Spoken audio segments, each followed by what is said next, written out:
Alright, this is going to be my Mortal Kombat 2021 movie review, or, overview, or whatever it is.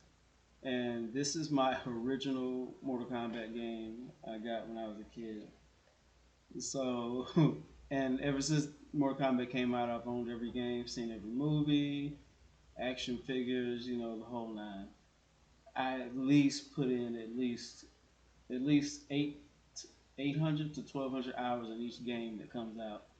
So yeah, so here's my thoughts on it. So I know I seen like a lot of people were posting. More people were saying online, oh, I didn't like the movie. I didn't like the movie. They were saying, well, this wasn't right about the movie, or that wasn't right. That's not how the game would have did it. The storyline, stuff like that. But I think a lot of people weren't thinking about how cinematics. When you're making a movie, it can't be the same exact story that it was in the video game, because then that would defeat the purpose, and that would also, I think, infringe on the people who wrote the story for the video game, and then that would be boring too. You don't want to watch the same story over and over and over again. So they added the new character, Cole, I believe is his name, and I want to say he's kind of like Shujinko from I want to say Mortal Kombat Deception, where you start off in this adventure mode as somebody that at first, when we first pick up the game, we're like, who is this? This is this is a Scorpion, this isn't Johnny Cage. But after halfway through the game, you start enjoying it, and he's becoming his own character. So that was my thoughts on Cole. I got some notes over here. Let me open up and go to my notes. Let's go to the character that played Sonya. I thought she did a okay job. Towards the end,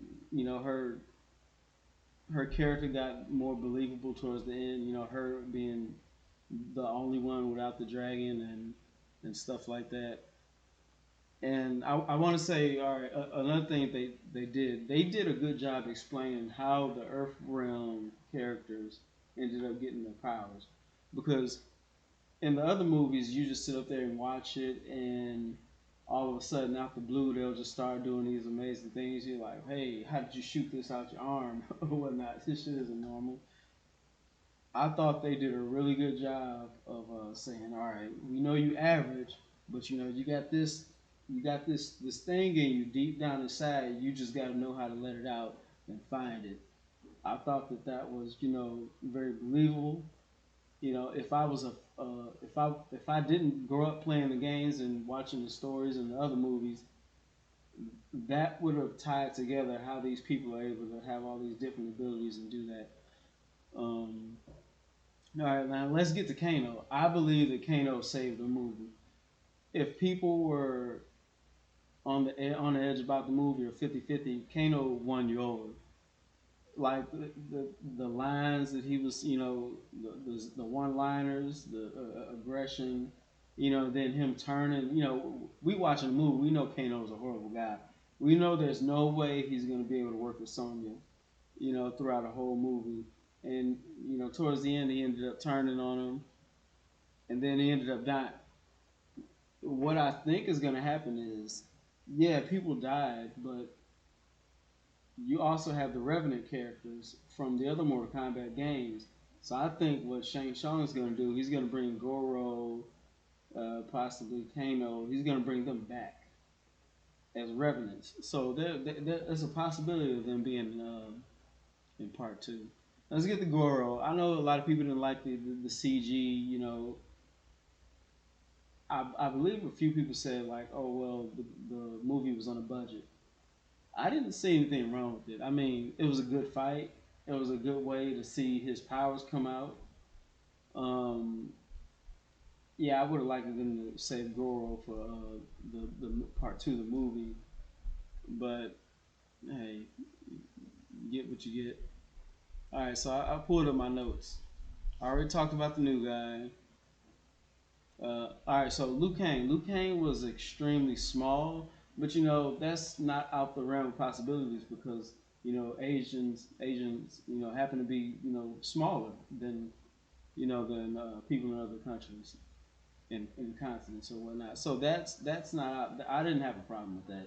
You know, I mean, this these movies and games, these are all based on Asian cultures.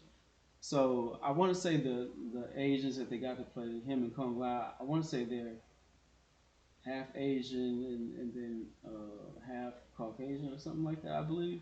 I'm not sure, but I think they were both raised in America, which that's cool. Hey, you cast an Asian character for a American movie, you get an Asian American to play the part. I have zero problem with that. I know that a lot of people want this. Mortal Kombat isn't a superhero or supervillain game. I mean, yeah, I mean movie. It's not a superhero or supervillain movie. It's a movie based off a video game. So the characters don't have to be big, buffy, like Batman, Superman, or Captain Marvel and stuff like that. So I didn't have any issue with that. Sonya and Kano working together. Yeah, that was a bit weird, and I already kind of talked about that. But towards the end of the movie, it that kind of fixed itself. It all made sense towards the end of the movie after Jax ended up turning. So Johnny Cage missing. Johnny Cage is extremely popular. He's he's one of the only you know white fighters in the in the franchise or whatever. Him and Striker, I want to say, but there's a few more, but popularity wise, he's number one. Him not being in it towards the end of the movie, they kind of tease him being in it. That's why I believe they didn't put him in there because he's so popular that they probably gonna want him to drive viewership towards the second movie. But Kano more than stepped in for the comic. He played a good mixture of villain and comic relief. So I don't know the actor's name, but shout out to him. They need to hire that he earned his work. They need to hire him. People in Hollywood need to hire him for more work because he did an extremely good job. All right, Raiden. Raiden was a bald headed. I'm not used to even after he cut his hair in Mortal Kombat 2 Annihilation the movie. It was just weird. It's like, hey, you had this long hair first. It was always explained that, you know, we knew that he had long hair, but he had like this cloth over it that's hiding it low. If you see his brother Fujin, that's how Raiden's hair, usually looks. But it's nothing out of the norm for the game. But then again, a lot of people Raiden was small, so a lot of people didn't. They was like, oh well, is Raiden's a god? He doesn't have a nationality though, so this one just so happened to be this character was just so happened to be played by an Asian, and I think I heard people saying, why is Raiden so small? First Liu Kang, now Raiden. Asian people just aren't that tall, man. Like I didn't see the big deal about that, about him being shorter. Can he play the part? Was I felt he did an okay job. He didn't do outstanding or nothing like that, but he didn't bomb. So yeah, and then also throughout the years, Raiden has got more crazier looking. So it would have been hard to find somebody that favors those chin structures and stuff that he got from the video game. Uh, Best part about the movie was Kung Lao. 100%, it was Kung Lao. The way he came in, the way he was cracking on people, the way his fight scenes were the best in the movie. I feel. And then right on cue, I knew this was gonna happen. Right on cue, he's the only one to get killed on the Earthrealm side. I think. Well, get killed. That was a main character, like that was already on the screen. Not the people that they were killing.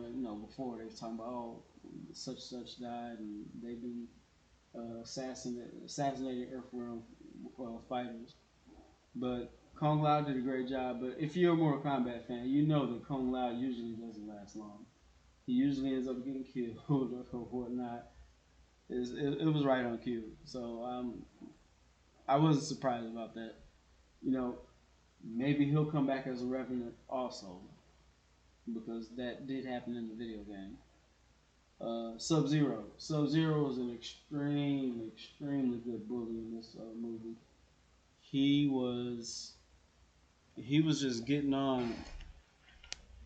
He was just getting on people, man. He was showing up like Michael Myers and taking people out. You know, he was whooping people in this. I enjoyed this fight scene towards the end also. So I think what they're gonna do with Sub Zero is they're gonna bring in his brother for part two. All right, so let me go to my other.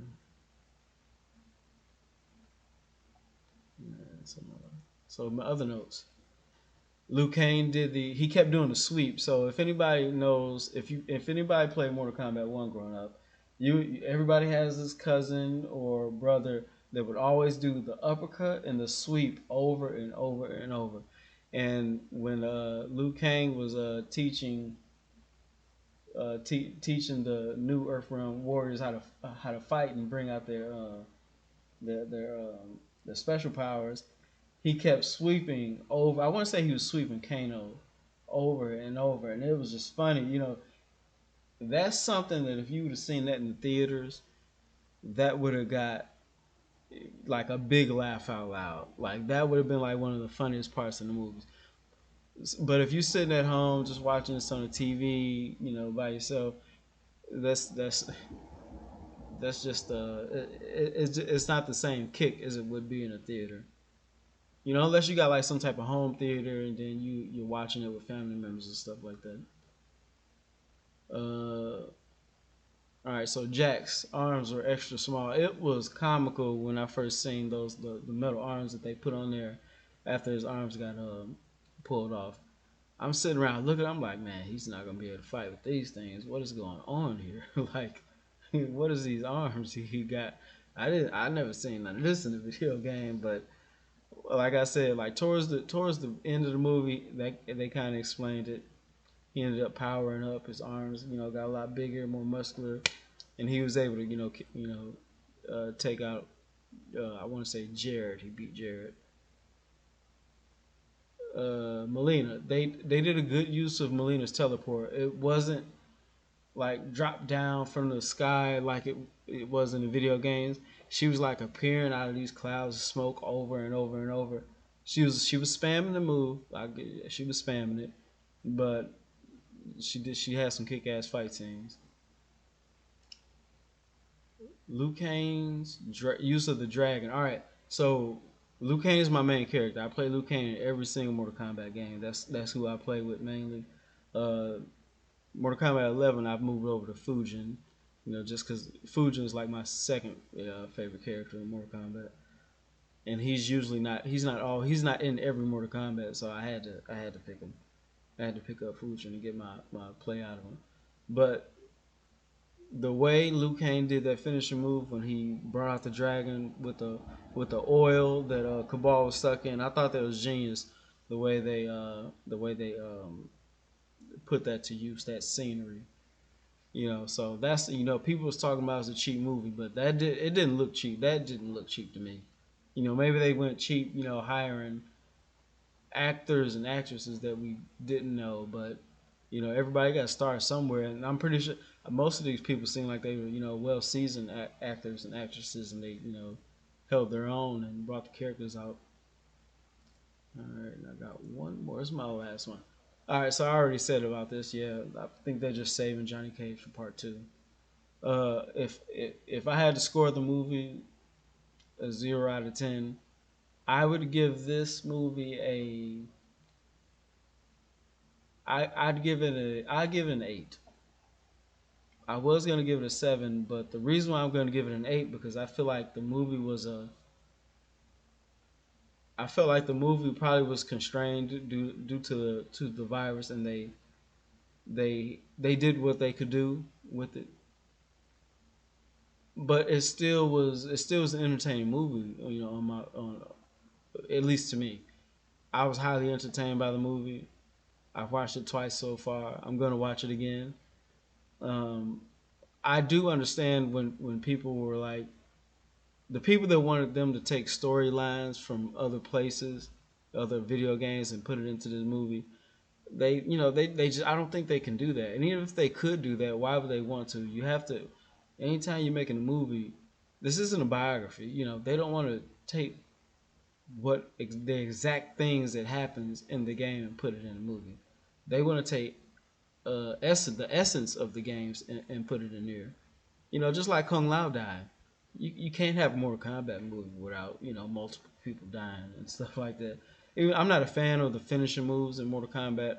I mainly enjoy it for the story and the gameplay, combos stuff like that. I don't the finishing moves. I'm just not interested in anymore. So the ones in the movie were cool, but I like the fight scenes more so than the finishing moves.